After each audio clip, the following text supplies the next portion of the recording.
Vamos a la palabra en el Evangelio de Marcos, capítulo 1. Estamos avanzando. Hace 8 días dimos una introducción larga del Evangelio de Marcos, pero vamos a seguir avanzando en la lectura, en el estudio de este Evangelio de Marcos.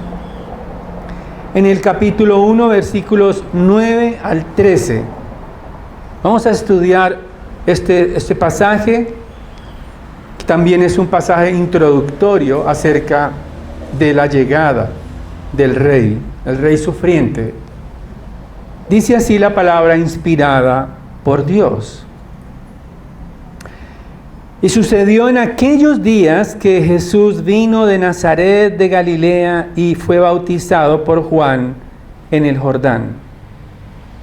E inmediatamente al salir del agua, vio que los cielos se abrían y que el Espíritu como paloma descendía sobre él. Y vino una voz de los cielos que decía: Tú eres mi Hijo amado, en ti me he complacido. Enseguida el Espíritu le impulsó a ir al desierto. Y estuvo en el desierto 40 días, siendo tentado por Satanás, y estaba entre las fieras, y los ángeles le servían. Padre, gracias por tu palabra.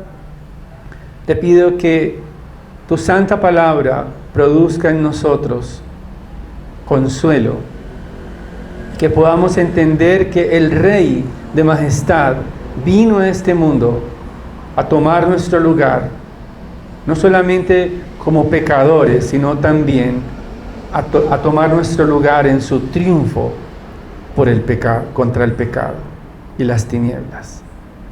Guíanos y danos mentes lúcidas para honrarte y adorarte en la proclamación de tu Evangelio. Te lo pedimos en el nombre glorioso de tu Hijo amado, Cristo Jesús. Amén. Desde la antigüedad los reyes conquistan. Desde la antigüedad sabemos que los reyes utilizan su fuerza, utilizan su poder para someter a sus súbditos. Se valen de sus ejércitos, se valen de su autoridad para sembrar el temor y temen perder su trono. Los reyes estaban muy preocupados en la antigüedad para construir fortalezas y poder evitar que sus tronos estuvieran en peligro, que sus gobiernos estuvieran o fueran derrocados mejor. Y en la Biblia encontramos al menos 2 ejemplos de 2 reyes malvados. Uno de ellos fue Nabucodonosor, un nombre no muy apropiado para nuestros hijos, pero ahí está, el rey de Babilonia. Nabucodonosor mandó a quemar vivos a 3 jóvenes. Eso está en Daniel capítulo 3. 3 jóvenes israelitas que no se inclinaron a adorarlo. Solamente que Dios los preservó, pero los mandó a quemar vivos. Pero hubo otro rey perverso también, Herodes el Grande. Herodes el Grande, según Mateo capítulo 2, mandó a matar cientos de niños a sangre fría, porque su reino estaba en peligro. Él escuchó que había un rey, es decir, Cristo Jesús, y mandó a matar sin compasión todos los niños menores de 2 años. Este rey se puede comparar con los dictadores modernos. En estos tiempos también hay dictadores parecidos a los reyes de la antigüedad, porque ellos oprimen a sus pueblos para perpetuarse en el poder. Le dan veneno a sus enemigos, a todos los que están tratando de usurpar su gobierno. Los callan, los silencian. para perpetuarse en el poder. Sin embargo, tenemos un rey amoroso, un rey eterno, el Hijo de Dios. Él es diferente a los monarcas de este mundo, de la antigüedad, del presente y aún los que vendrán, porque Él vino a establecer su reino para tomar nuestro lugar. Él no vino a oprimirnos para tratar de guardar su propio trono, porque ya le pertenece para siempre. Y ese es mi mensaje en esta mañana. El Rey comienza su reino tomando nuestro lugar. El Rey comienza su reino tomando nuestro lugar en dos circunstancias que veremos en el texto. En primer lugar, en los versículos 9 al 11, Él toma nuestro lugar en su bautismo, toma nuestro lugar. Pero también en su tentación, de los versículos 12 y 13, Él toma nuestro lugar también cuando es tentado. Él toma nuestro lugar. Entonces vamos en primer lugar, el Rey inicia su reino, comienza su reino, tomando nuestro lugar en el bautismo. Y en el versículo 9 dice Marcos: y sucedió en aquellos días que Jesús vino de Nazaret de Galilea y fue bautizado por Juan en el Jordán. Marcos quiere dejar en claro la procedencia del Rey. Nazaret no era un lugar donde se esperaría que vendría un rey. Los reyes venían de Jerusalén. Sin embargo, el Señor Jesucristo fue en Belén, pero Él creció en Nazaret cuando huía precisamente del rey Herodes. Regresó a Nazaret, allí creció. Nazaret era un pueblo sencillo, como esos pueblos que nadie recuerda, ni siquiera los historiadores recuerdan que existía. Todavía existe Nazaret, pertenecía a Galilea, es decir, como un poblado donde había gente que no era muy recordada. Había pescadores, había jornaleros, era como una ciudad del campo alrededor, en los alrededores del mar de Galilea o el lago de Galilea. Era un lugar desconocido, pero dice Marcos que en aquellos días, es decir, mientras Juan el Bautista estaba bautizando en el río Jordán, dice que vino de Nazaret de Galilea Jesús a ser bautizado por Juan. En otras palabras, imaginemos unas filas de personas que están arrepintiéndose de sus pecados, están llegando donde está Juan el Bautista para ser bautizados, y de repente Juan mira y dice: apártense todos, que llegó el Cordero de Dios que quita el pecado del mundo. Imaginen la escena, todos mirándolo. Parecía alguien común y corriente, pero no, era el Hijo de Dios que se aproximaba, aquel que Juan el Bautista no era digno ni de desatar la sandalia de sus pies. El Rey del universo se acerca, el Rey Santo de Dios, cuya encarnación produjo la adoración de reyes que habían venido de otras naciones. El Rey que guió una estrella para alumbrar el lugar de su nacimiento. Ese Santo de Dios, el perfecto de Dios, se acerca dando pasos hacia Juan el Bautista. Pero él, como dice uno de los evangelistas, se negaba a hacer eso. ¿Por qué? Porque recordemos que bautizarse era un símbolo de arrepentimiento, era un símbolo de pecado. Pero tiene ante él al autor del universo. ¿Cómo va a bautizarlo?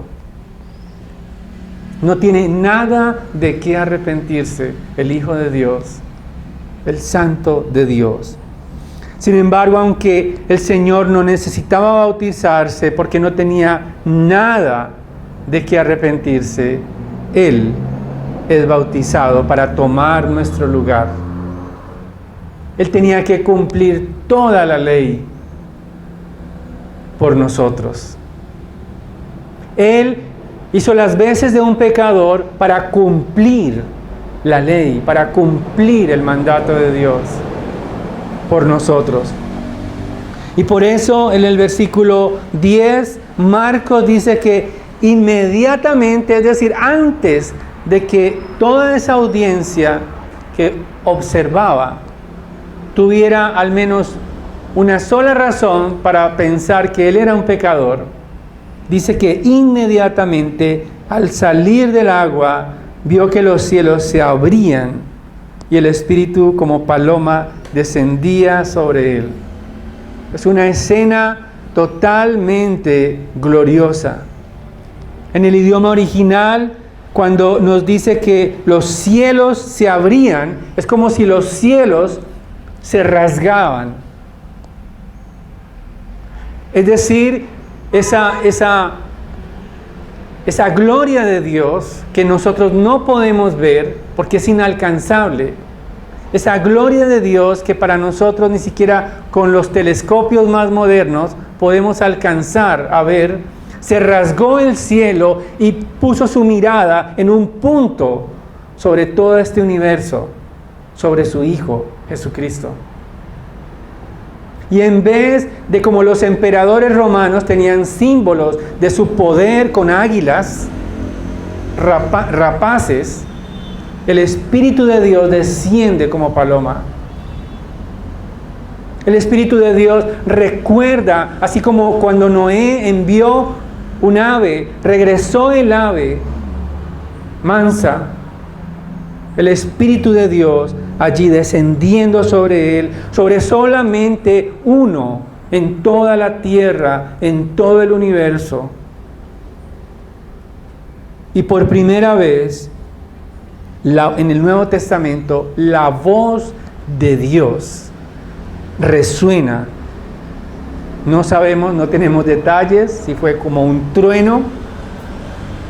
Lo que sí sabemos, el versículo 11 nos dice, y vino una voz de los cielos que decía, tú eres mi Hijo amado, en ti me he complacido.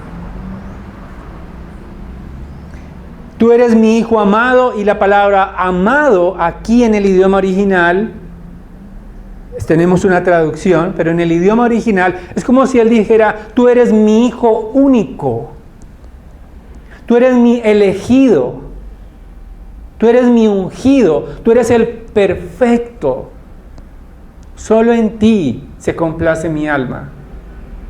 Como leíamos en Isaías 42, Él es el siervo del Señor que desciende para dar vista a los ciegos, para sanar a los enlutados, para consolar, para dar apertura de la cárcel.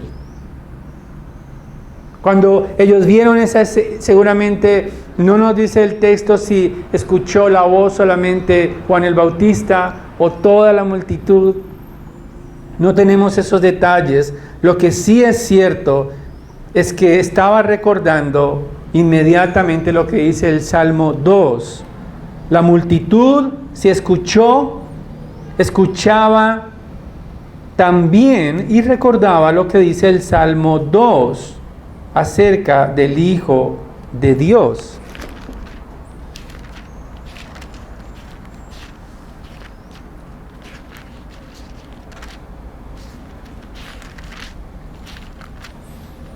Dice el versículo 7 del Salmo 2, ciertamente anunciaré el decreto del Señor que me dijo, mi hijo eres tú, yo te he engendrado hoy. Hay una identidad de Jesucristo con el Padre y tenemos allí a toda la Trinidad. Toda la Trinidad, el Hijo, el Espíritu y el Padre confirmando el inicio del reino de Cristo. Él es el ungido con el Espíritu de Dios, es capacitado, es dotado con toda la autoridad en su humanidad para hacer la obra de Dios. R.C. Sproul, que es un teólogo, ya murió. Él dice que en ese momento, más allá de que la gente viera a Jesús como una deidad, más bien lo ven en su humanidad, pero necesitado de Dios. Necesitaba el Espíritu de Dios para ratificar su autoridad, que comenzaría rápidamente después de esa escena. Inmediatamente, como lo veremos, él fue al desierto y más adelante empezó a reprender las enfermedades, los demonios, todo, capacitado por el Espíritu de Dios. En otras palabras, un nuevo reino se establece, porque hasta Jesucristo, el reino de las tinieblas era el único que reinaba sobre este mundo. ¿Cuándo comenzó a reinar el reino de las tinieblas? Con Adán. Cuando Adán pecó, entonces Satanás se apropió de él. Entró la muerte al mundo y entró el pecado y la muerte. Y desde ese momento hasta este día nos seguimos muriendo, nos seguimos envejeciendo, nos seguimos enfermando, nos seguimos odiando, nos seguimos maltratando, nos seguimos usurpando el nombre de Dios. Es el reino de las tinieblas que controla los corazones cautivos por el pecado. Mucha gente dice, en ese reino yo estoy libre para hacer lo que quiera, pero son esclavos de Satanás. Dicen, yo soy libre para tener todas las mujeres o los hombres que quiera, todos los negocios que quiera, enriquecerme a una costa de la sangre de otras personas. Son libres para gastar su dinero en lo que quieran, son libres para administrar su tiempo, pero son esclavos de Satanás. Porque la única manera de ser felices es con Cristo. La única felicidad completa se encuentra en nuestro Rey. No hay felicidad sin Él, sin Dios en el alma. No hay felicidad sin perdón. No hay felicidad sin reconciliarnos con Él, abrir nuestros ojos en la mañana y ver la claridad del reino de Dios a través de Cristo. No hay gozo más grande. El pecador se avergüenza en ese reino de tinieblas que reinaba desde Adán hasta Cristo. El reino de las tinieblas produce vergüenza, produce esclavitud. Nadie la pasa bien en ese reino. Aunque digan y se jacten, están frustrados en ese reino, porque Satanás los ha sometido. Pero Jesucristo, cuando los cielos se rasgan y cuando el Espíritu de Dios llega sobre el Rey del universo, comienza el reino de Dios. Más adelante, como lo veremos en la próxima semana, el Señor Jesucristo en el versículo 15 dice, el tiempo se ha cumplido, el reino de Dios se ha acercado. Por lo tanto, el Hijo de Dios que fue bautizado, no por pecado, no porque se fuera un pecador, sino por nosotros, se hizo pecador, allí en este escenario de Juan el Bautista. Su obediencia perfecta ahora es atribuida a los pecadores. Entendamos que nosotros no podemos llenar el estándar de Dios, pero Jesucristo sí lo hizo por nosotros. Él llenó la ley, Él cumplió la ley, Él complació al Padre para que todos aquellos que creemos en Él por la fe, complazcamos al Padre por medio de Cristo. Sé que muchas veces ustedes como yo nos sentimos frustrados porque queremos ser mejores cristianos. Queremos ser mejores mujeres, hombres piadosos, pero a veces no nos da el aliento. Nos sentimos que los cielos se cierran para nuestras oraciones, pero Cristo abrió los cielos. Ahora complacemos a Dios y Dios mira a sus hijos adoptados por el lente de Cristo y dice: wow, tengo complacencia en ti, en mí, por la gracia de Dios. Dios se complace porque nos ve con los lentes de su Hijo. Por lo tanto, el bautismo del Señor Jesucristo tiene mucha connotación con nosotros.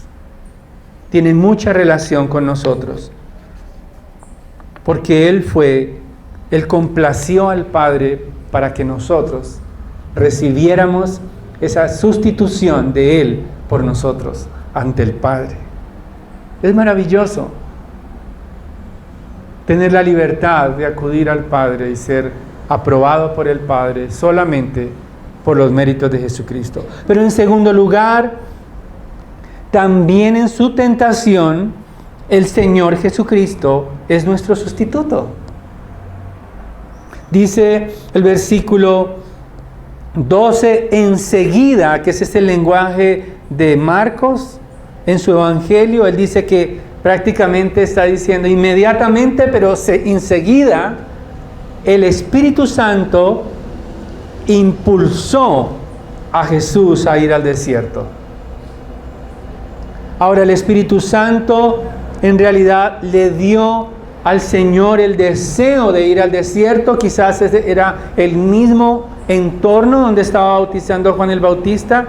Era un sector desértico, era un lugar desolado, un lugar vacío, improductivo, y allí es donde el Señor anhela estar allí. Es como si Él retara a Satanás: quiero verme contigo, ya, contigo, te voy a vencer. Como rey aprobado por el Padre, Él tiene garantizada su victoria. Y la palabra aquí dice que estuvo en el desierto 40 días. 40 días que nos recuerdan los 40 años que Israel estuvo en el desierto, pero fracasó. Israel fue llamado también hijo de Dios. El Señor dice: de Egipto llamé a mi hijo, porque Israel era como el hijo de Dios, ese pueblo era como un hijo para Él. Pero ahora el Hijo de Dios está en el desierto y está enfrentando al adversario. Satanás, dice, siendo tentado por Satanás, y la palabra Satanás se traduce también como adversario. Pero este adversario que había sometido a Adán a la tentación, junto con Eva, y llama nuestra atención que Adán y Eva cayeron en pecado y estaban rodeados de toda la abundancia del huerto. Ellos estaban juntos. Adán dejó a Eva por un momento, pero al final pecaron contra Dios, teniendo toda la abundancia, y escucharon las mentiras de Satanás y fueron convencidos. Satanás les dice: con que Dios os dijo, no moriréis. O sea, con que Dios os dijo que si comieras del fruto morirían, pues no morirían. Ellos creyeron que la palabra de Dios era mentira. Le creyeron al adversario, al mismo Satanás. Pero ahora el Hijo de Dios enfrenta a Satanás, al adversario, en la soledad del desierto. Hay un ingrediente allí en el versículo 13: y estaba entre las fieras. Marcos quiere mostrar que el Señor Jesucristo estaba acechado por el reino de las tinieblas, estaba solo, estaba en un lugar desolado, pero la autoridad del Rey Celestial es suficiente para vencer a Satanás. Él venció a Satanás en un entorno hostil por nosotros. Él vence las tinieblas por nosotros. Él doblega la tentación de Satanás en nuestro nombre. Él en su humanidad, revestido del Espíritu Santo, vence a Satanás en el desierto por nosotros. Por lo tanto, la acción de nuestro Redentor es única. Somos tentados nosotros cuando tratamos de vencer el pecado sin Cristo. Cuando intentamos estar en el contexto del pecado creyendo que vamos a poder solos vencer el pecado. Somos tentados cuando nosotros mismos estamos convencidos de que el pecado es un juego, de que yo puedo controlarlo solo. Somos tentados por Satanás, por el adversario de nuestras almas, cuando no confiamos en la palabra de Dios y confiamos en el consejo humano, en el consejo de los hombres, en el consejo de esta tierra. Somos tentados a abandonar al Rey de Gloria que murió por nosotros. Pero Él venció. Al final del versículo 13 nos dice que los ángeles le servían.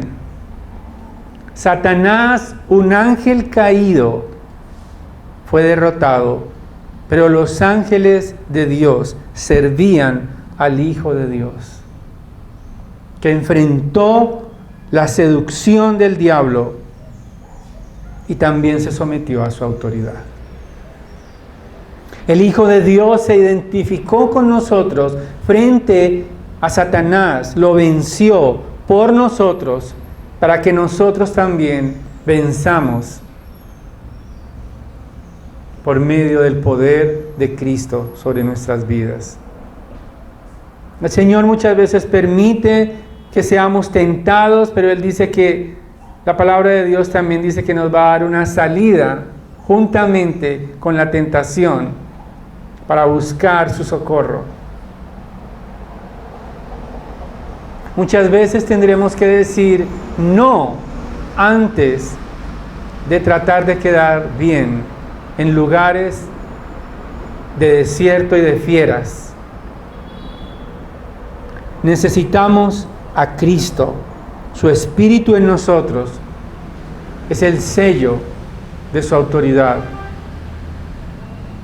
Ahora tenemos la bienvenida en los cielos, pero también Cristo es nuestro vencedor, que venció por nosotros el pecado, venció la muerte y su reino ahora ha sido establecido.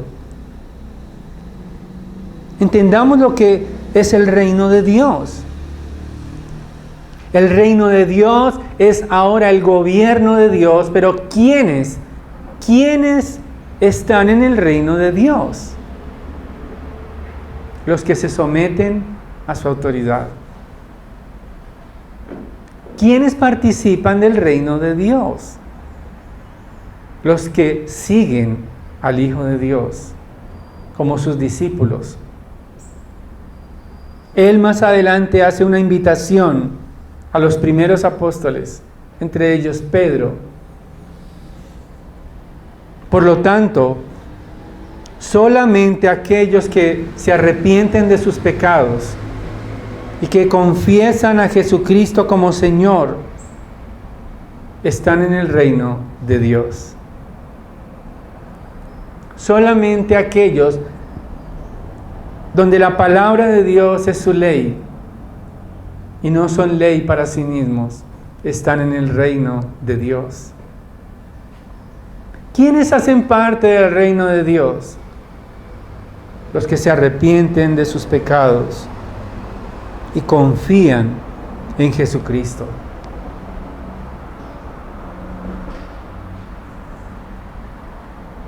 La pregunta que tenemos que hacernos es: ¿quién está gobernando nuestras vidas?